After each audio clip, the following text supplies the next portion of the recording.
All right, so I'm going to be doing a talk. First of all, I want to say about the presentations. For those of you that did present, that was very good. That was very good. So we're going to be doing awards after this talk.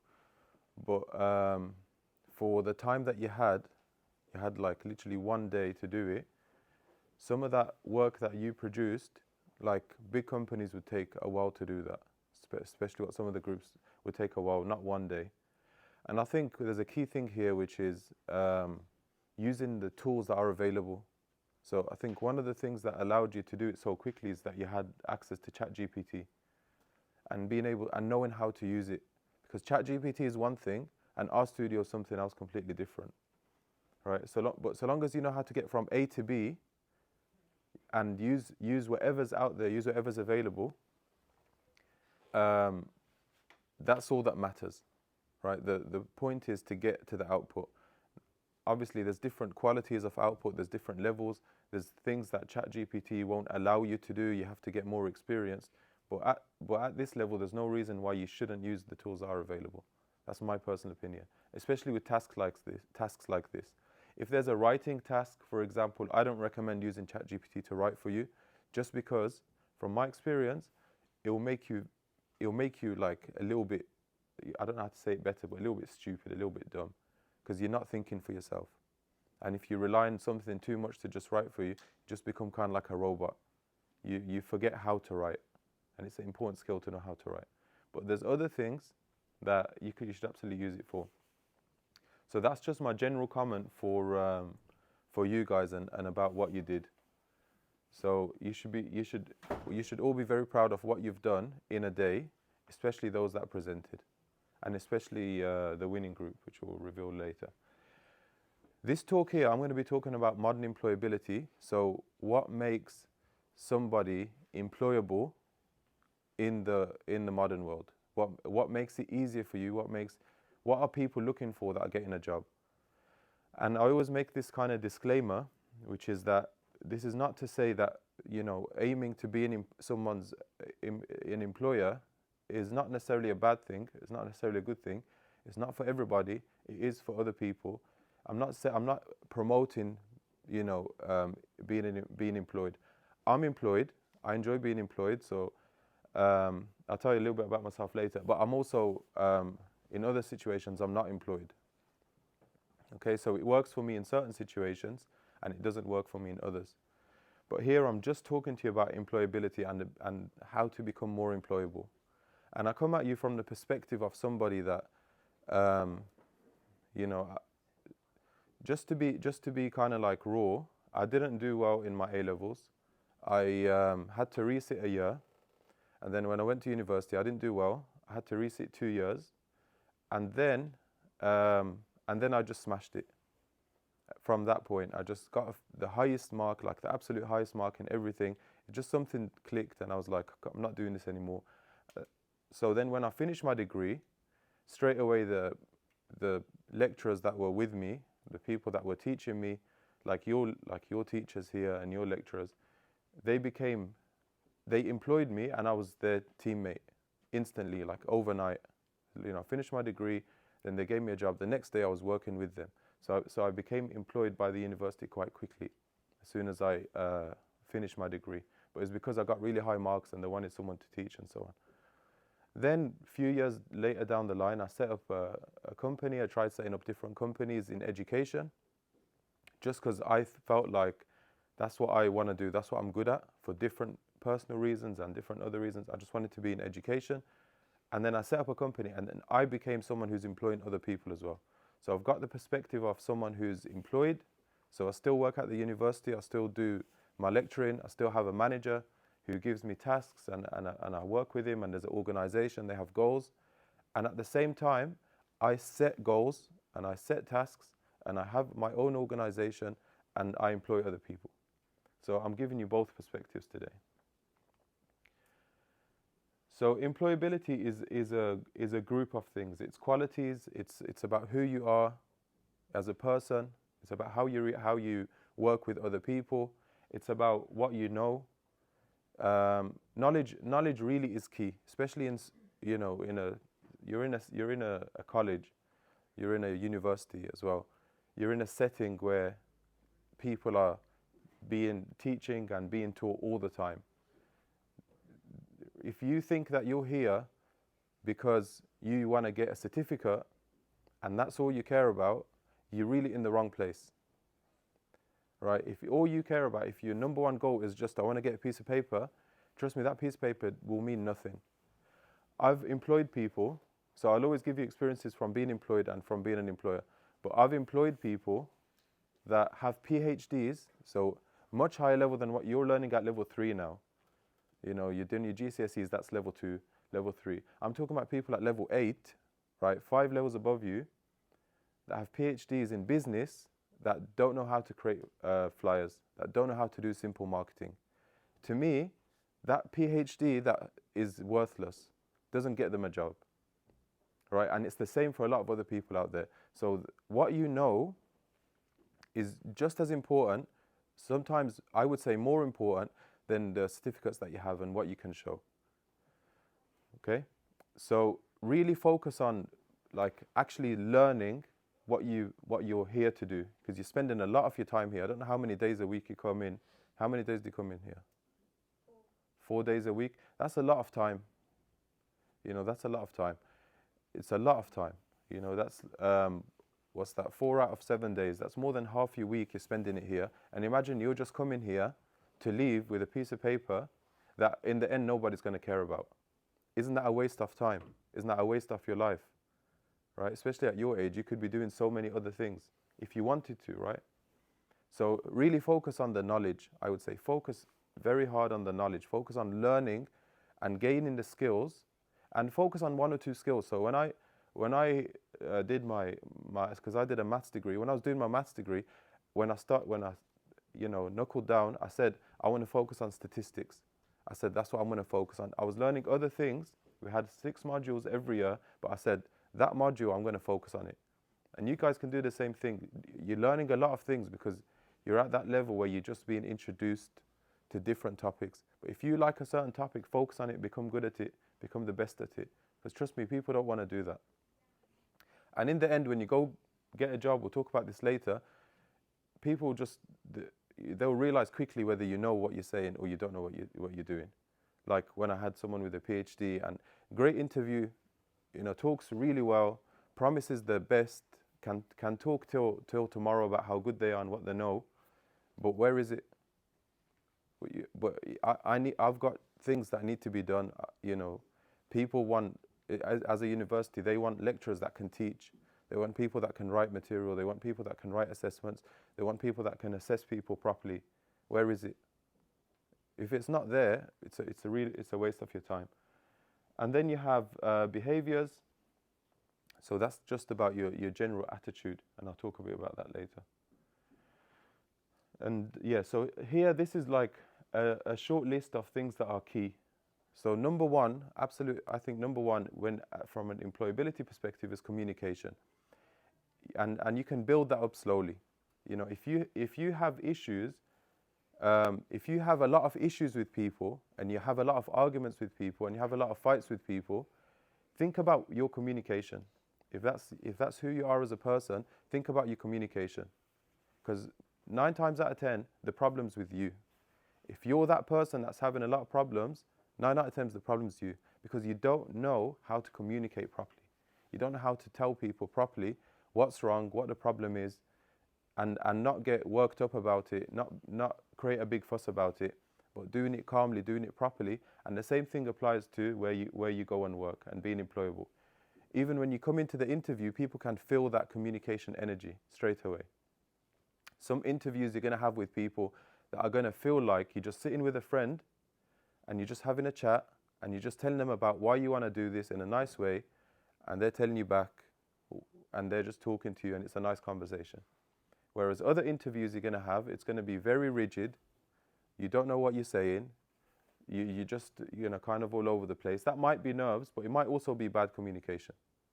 Okay, so working on your communication and how to get, because you're going to have problems where you work. You're meeting different people that have different personalities. If you can present to them, you know, what you want to say. If you don't like if you don't like something about your job, or you feel like you're being put under pressure, for example, instead of keeping it inside and then quitting randomly, or writing a big, complaint letter to your manager's manager, or creating a big, you could have solved it way earlier on by just saying, when the problem first came up, just saying, asking the right question, for example, or saying the right thing at the right time. And all that is communication. Then you have teamwork. The mentality of like, the self, the inner looking mentality, let's say, where people are just looking at themselves, looking into themselves about what they're going to get, about what they're going to benefit, about how they're going to win, about how they're going to, make money.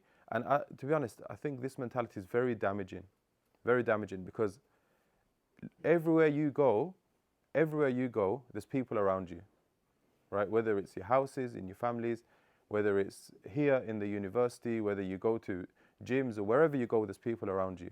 And that's people working together to make something happen. You really have to have that mentality of, it's not about you, it's about some specific goal. If you have a goal, if you have something that you want to achieve, or your organization has a goal, you have to think, how can I work to make that goal better? And an easy example of this in sports, if you have a sports player, football or whatever, basketball, that's very selfish, that doesn't think about the team, right? That every time gets in front of goal, just wants to shoot, is going to be a very bad team player. The team's not going to do well, right? If instead of making a clear pass that's going to get them a goal, he just decides to shoot, team's not going to do well. And it's the same thing where you work. You have to think, what's my role? How am I contributing to the bigger picture, and focus on that role? You don't need to be, you can be the star at your role, but you don't need to be the star of the whole place.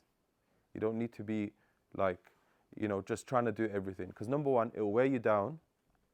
It will tire you out. Imagine the person who just wants to score goals. He's just running after the ball, because all he wants to do is get the ball and shoot.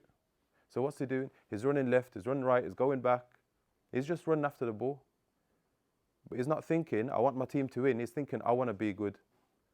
And it's the same thing where you work. You have to think, what have I come in here to do? And say, I'm going to achieve this, and that's my target, that's my goal. So thinking as a team player and teamwork. The other thing is problem solving. So even though I didn't set the task, and it's a good example, even though I didn't set the task for this group I set the task clearly. I said, use RStudio, follow the guidelines and so on. But they went and used a different analytics tool. And then when I was marking, I was thinking, just going back to my head, like, what's actually wrong with what they've done? They presented the data, they've presented it graphically, they've used statistics, they've used the database. There's actually nothing wrong with it. And that's problem solving. They found that they had a problem, and they solved it in a different way, right? So having that skill, having that kind of mentality, using different tools around you, using different skills, and coming to that solution, coming to the solution that you want to come to, that's all that matters. I would say with a little kind of asterisk there that I would put, which is like, as long as you do it in a neat way, right? Because for example, if you'll set a task, I don't know, just to paint this room, let's say, right? There's 100 ways that you can paint the room, but if you paint it and you leave like paint marks on the floor, and you haven't laid out some kind of carpet, under it so you can collect it, and you haven't put some like masking tape around so you can make sure the colors don't get into the different edges, you've painted the room, you've still done the task, and maybe you've used the wrong tool. Instead of using a paintbrush, maybe use like the big spray guns and you sprayed it everywhere. There's different ways you can do it, but if you've done the task and then given yourself like 100 other tasks to do later just to clean it up, then you haven't done the task properly, right? So I would say problem solve, but think about it, right? Think about how you're problem solving. Don't just think, I'm going to solve the problem, I'm going to paint the room, whatever it doesn't matter what it takes. The room's painted, there you go, that's your painted room. Okay, but there's paint marks on the floor, so you're going to have to go back and clean that. Okay, but there's different colors on you're going to have to clean that up. Okay, so that's the only thing I'd say with problem solving, because I find people that can solve problems. For example, where I needed someone to do, electrical work at the center, and instead of doing a nice little, where the electrics are all, they just drilled a hole through the wall and just put a wire through it, and there's just a big hole in the wall. They solved the problem, but they left me with a hole in the wall, right? They damaged the wall to solve the problem. To me, that didn't solve the problem. That created a new problem, because that's not an ideal solution. So that had to go back out. The wall had to be fixed. It had to be repainted. It had to be plastered. The wires had to be done in a different way, right? So when you come to this problem solving thing, think carefully about how you're solving the problem. Another really key thing I would say is digital skills. So, okay, yes, a lot of you know how to use your phones and your tablets and so on, and you're doing a computing course, which is good, but really get into the grips of the basic digital skills. And when I say basic digital skills, I'm talking like Microsoft packages, Apple packages, the basic things. So for example, there's people that are getting, like one of my close friends, he got a job at a very well-paid job, very high rank, good role, simply because he knew how to use Microsoft Outlook. Who uses Outlook here? Just put yeah. So some of you, not everyone. So Outlook, if you've used it, is very simple. All you're doing is you're literally just choosing who you're going to write the email to. It's just the email software. You're writing the email and you're sending it, right? But there's other things that you can do with it. There's small other things that you can do with it. You can create meetings. You can create like links for people to join, like a video calls. The way that you write the email, the way that it's structured, you can find people in your organization. So for example, if you've used it, you can find each other on Outlook if you just start writing the name, or you can find your lecturers. Just that simple extra bit of knowledge, right? It's very simple, got him the job. So I would say, fine-tune your digital skills. Fine-tune Outlook, fine-tune Word, fine-tune Excel. Push yourself a little bit with Excel. And I'm a lot younger. I'm not saying I'm young, but I'm a lot younger than, maybe Muhammad Mahir. But Excel, maybe like 10, 15 years ago, was the number one thing, right? If you knew how to do Excel, like, you're getting like the best jobs. And you guys probably look at Excel as like some very basic software. It's really not a basic software. There's so much that you can do with it. You can program, you can actually write code. I'm not talking about in the kind of the entry bar at the top, but you can write full-on code in Excel. There's a whole back-end system called Visual, I think it's called Visual Basic, VBA, yeah. And you can write code in Excel with that. I'm not saying you need to go that far, but you need to at least get to grips with the simple things. For example, if you're working with IT, you might be working with a lot of databases. You might need to know how to manage that data and how to deal with it. Excel can do that for you quite well.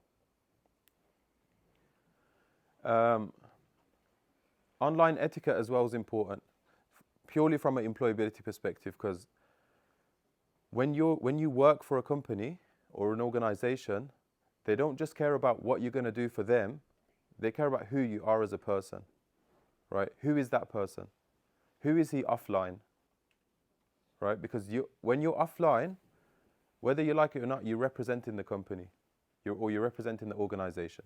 So they want to know, is the person's behavior, whether it's on their social media or what they're doing, just in general, how they are, does that match? Does that suit what we're doing?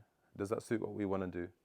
For example, if someone's, I don't know, if someone does like stupid pranks online and puts them up on YouTube and TikTok, I wouldn't want to align my organization with someone like that, just because that's not how it looks. Maybe for someone else's organization, that's what they're looking for. If it's a social media content creation company and they want to get clicks and views, maybe that's what they're looking for. But if you want to work somewhere professional, they're going to expect you to present yourself professionally. So if you have, things that you're not proud of on your Facebook and your Instagrams and your TikTok and whatever, and you want to be employable, you need to get rid of it, because they will check these things. They have teams of people that just check these things. And even me as a small company, we don't hire every day, but when I do hire, I check these things. I go and I just check this person out quickly. What have they put online for me to see? Because they haven't put it online they put it online for everybody to see. So what have they put online? So I'm going to check their social media. I'm going to check how, what they're doing, who they are as a person, what they're into. And if I feel like they're not suitable or they're putting things that I don't think is appropriate, then I won't hire them. And it's not just me that's doing this. Almost every company is doing it nowadays. It's an easy check on who you are. Very easy check. Then your organization and your time management. This one's like a given, but especially if you want to become higher ranked in a company and you want to work your way up and you want to have a career down a certain field, if you don't know how to manage yourself, if you don't know how to manage your time, if you don't know how to hand in your homework on time, if you don't know how to do basic things and manage basic things in your own life, then there's no way that you're going to be able to manage other people's time and other people's tasks and other people's lives, right? Especially when they're coming in 5 days a week. There's no way you're going to be able to do it.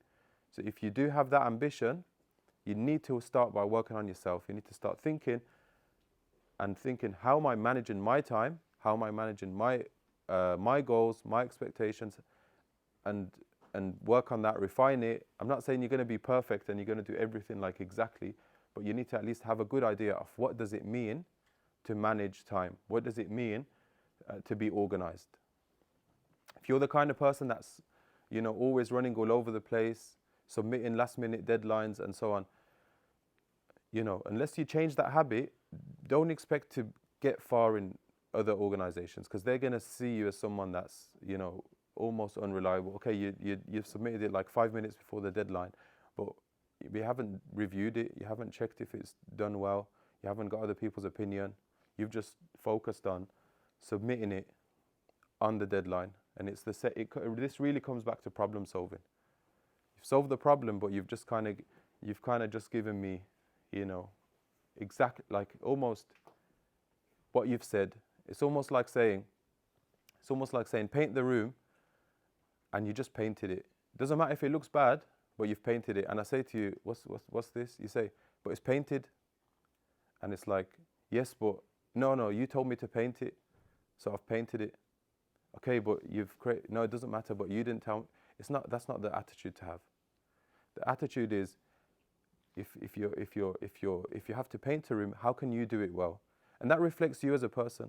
If you're the kind of person who's doing like a messy job, then most likely that's how you do one thing, that's how you do everything. Yeah, and you don't become, and slowly people just don't want to deal with that. It's much easier to say to those kind of people with that attitude, thank you very much. If that's fine, you want to be like that, thank you very much. You can carry on and be like that somewhere else. So try not get into that kind of like mentality where you're like, just being difficult.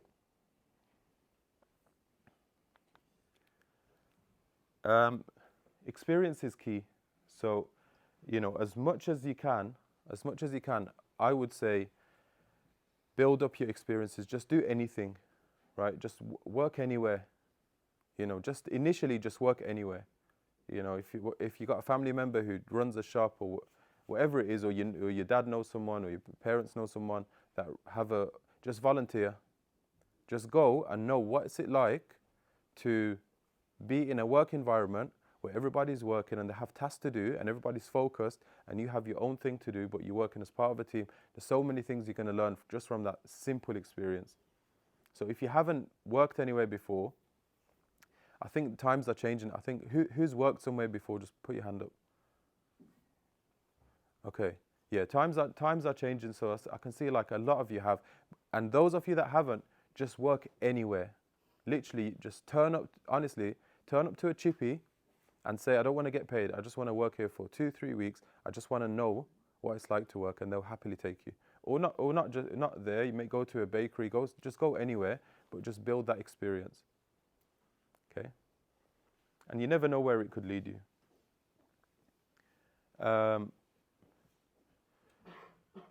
Who wants to go to university, or just put your hand up? Okay, so quite a lot of you. So just quickly, those of you that want to go to university, if you want to do an apprenticeship, put your hand up. Okay, so more people put their hand up for apprenticeship than university. So apprenticeship like is part of university. So let me ask that again. If you want to go to university, put your hand up.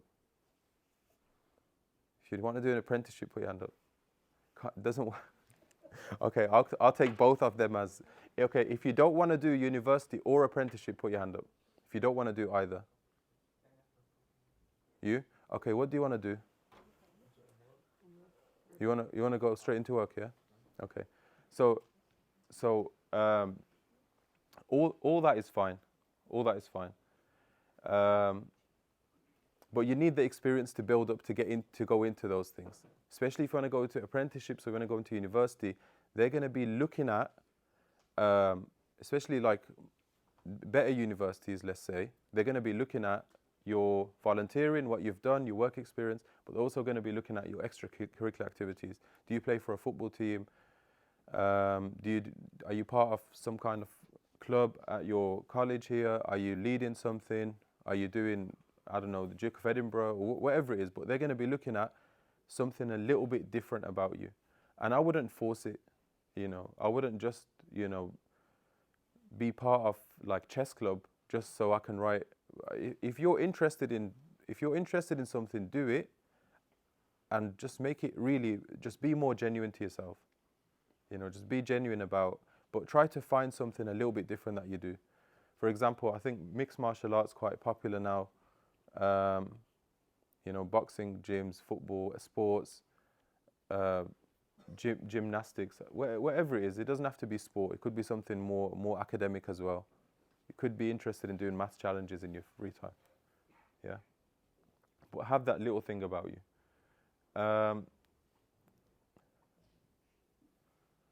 Okay. I don't want to spend too long on certain things.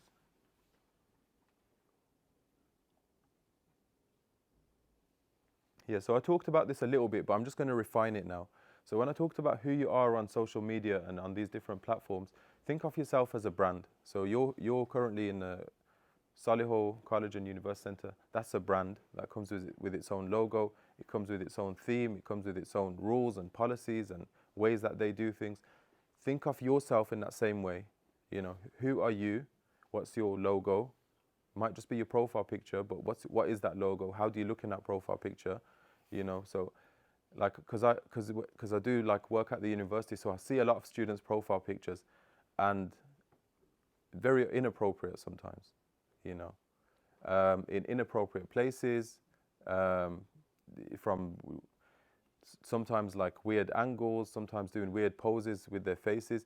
But all those things, if you show that to the world, and if you show that to an employer, they're going to be looking at you a little bit funny, because it just gives that image straight away.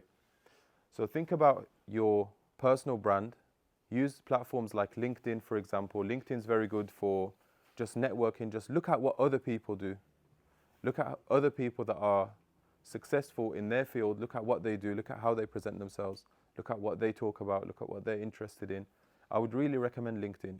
It's growing as a platform, unlike Facebook, and I think Facebook's dying down a little bit. But yeah, LinkedIn's really growing especially as a professional platform. And just look at what other people do and do it like them. Yeah. And build your CV as well. Even make your CV look nice, make it look presentable. For certain jobs, we get like hundreds of CVs sometimes, and a lot of them just look the same.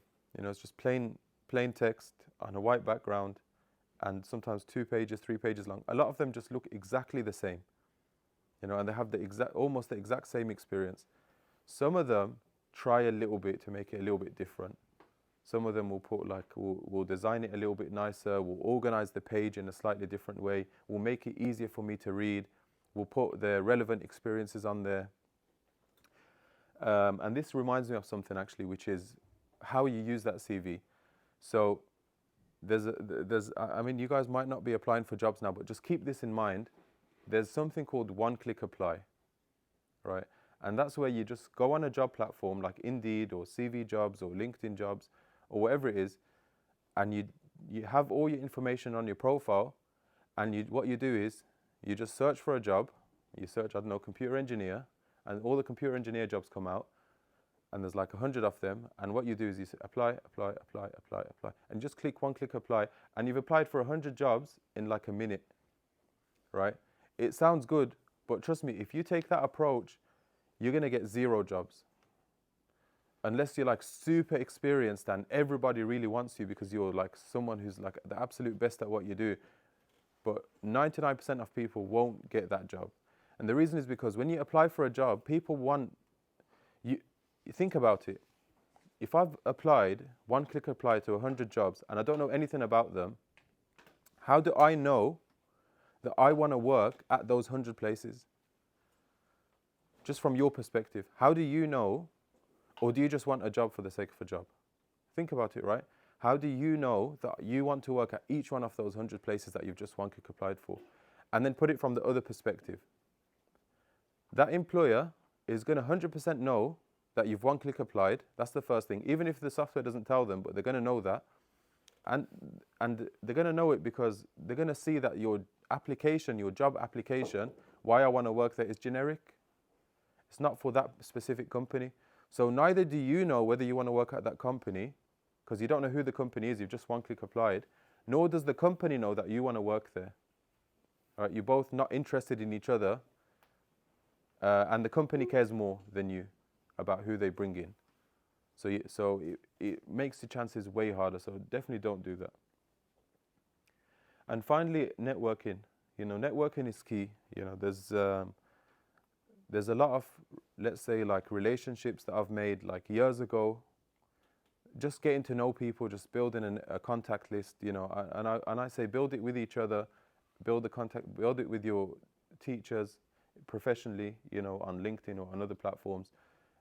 Build it with your relatives and so on. But building that platform, so there's contacts that I made like 2 years ago, 3 years ago, 5 years ago, that didn't have any benefit until like 5 years later, or 3 years later, or 4 years later, and so on. You never know when you can, utilize some of these contacts in your network. Network is a real strength. So your skills is a real strength. Your communication skills and your actual skills at the task that you want to do. But your network is a very strong skill as well. It's like they do say this. It's not who you know. It's not what you know. It's who you know. I think it's both. It's a bit of both, right? Because who you know might not want to know you if you don't know what you know, right? If you're a nobody and you don't know anything, people are going to give you nobody, someone that doesn't know anything, jobs, right? It's just logical. So if you don't know something, why do you expect someone to give you something that you don't know about? Okay? So try to be practical. I'm giving you a lot of this advice just to think more practically, to think like what are some of the steps that I need to take, practically. What's like step 1, step 2? How do I need to think? What's the mentality? What's the practical mentality, on the ground mentality?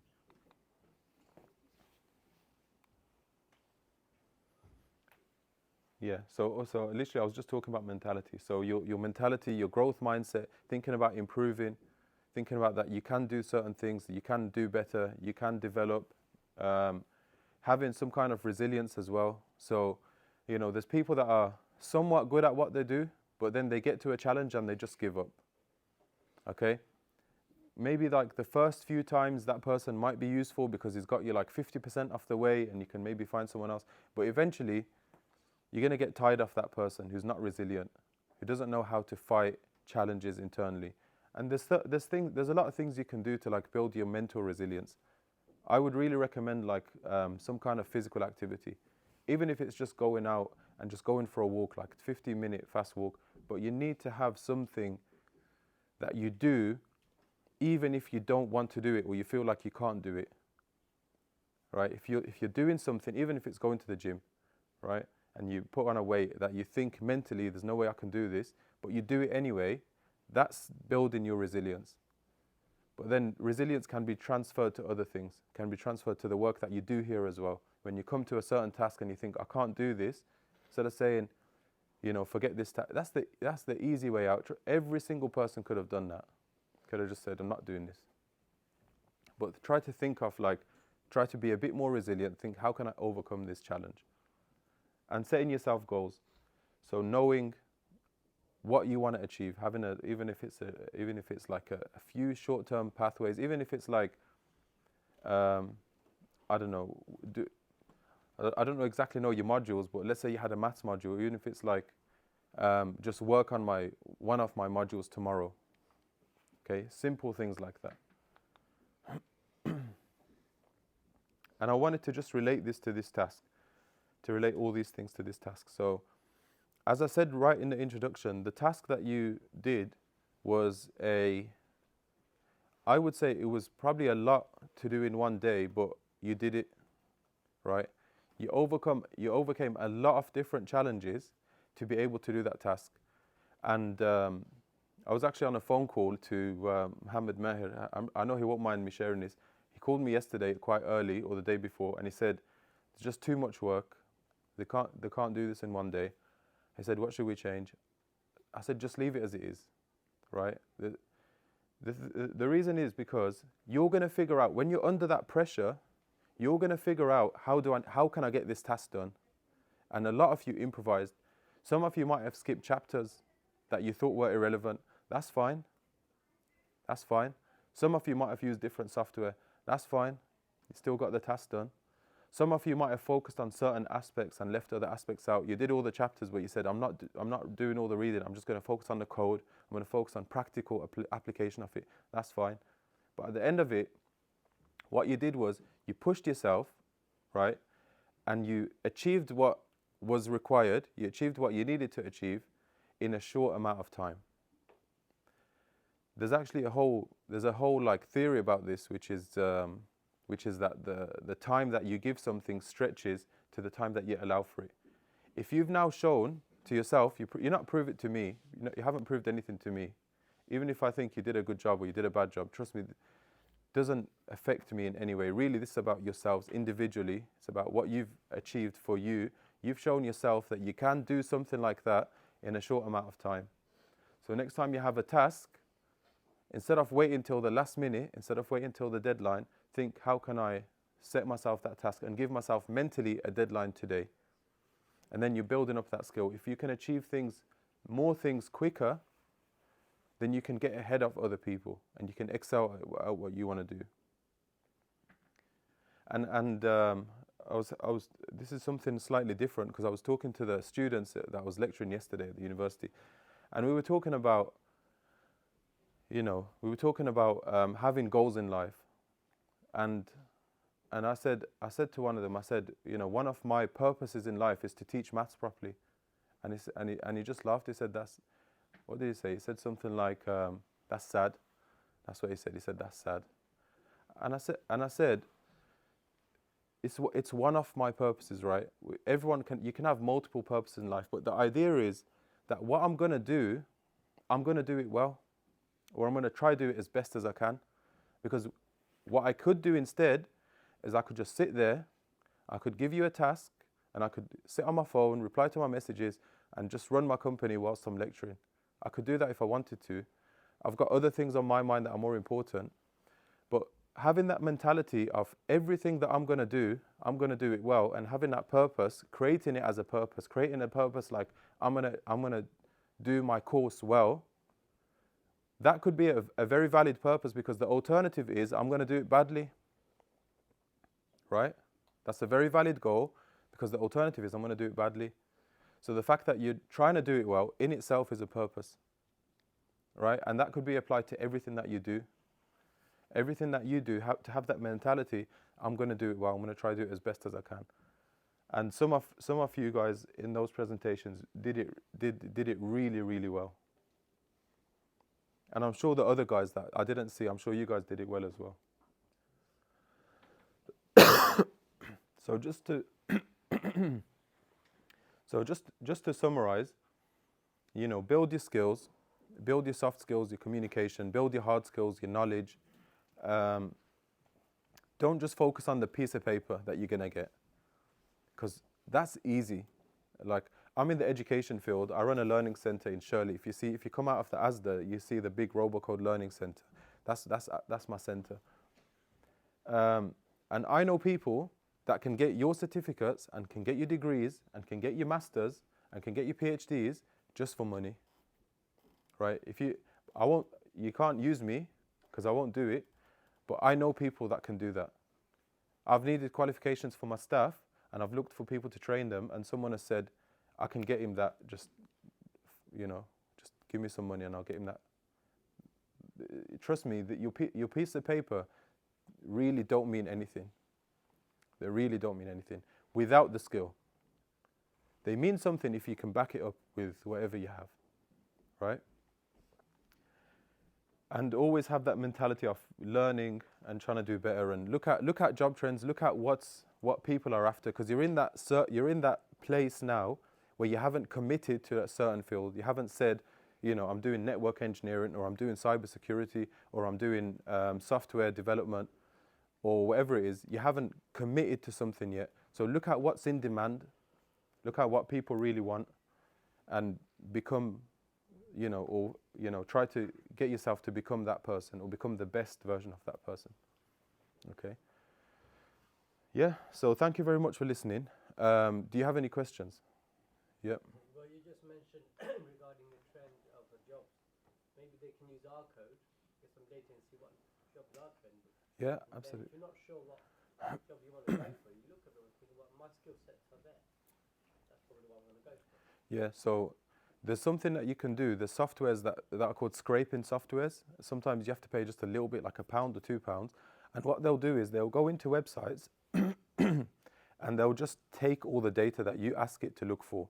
So for example, if you go to CV jobs or LinkedIn jobs and you take a scraping software, you say, just give me the data.